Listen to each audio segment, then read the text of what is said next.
पास क्या निकला है? ये है जी वॉल माउंट।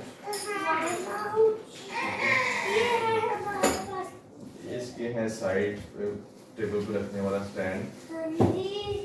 पकड़ने पापा मुझे भी ये देखिए, हम इसको रखने नीचे।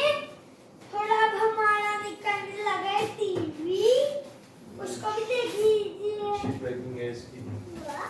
अच्छी पैकिंग है। ये भी दे दो। Remote control. रिमोट कंट्रोल इसके अंदर रिमोट है। यस, अभी खोल के दिखाते हैं इसके अंदर क्या निकलता है। दिखाओ।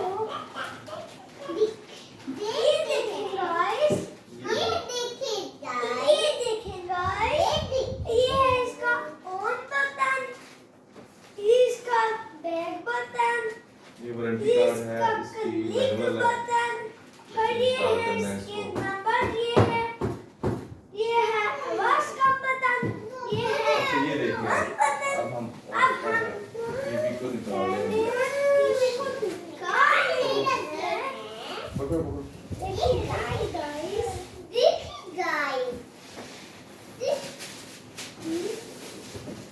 देखिए गाइस। नीचे से पकड़। बाबा ये शापर खाने का है। ठीक है। देखिए नीचे से पकड़ो, नीचे से पकड़ो। देख रहे हैं गाइस। ये देखिए गाइस, ये है हमारा और इसमें कुछ नहीं है। थोड़ा इसमें कुछ नहीं है। वेट करो, वेट। ये देखिए इस कितना तरफ आओ। प्यारा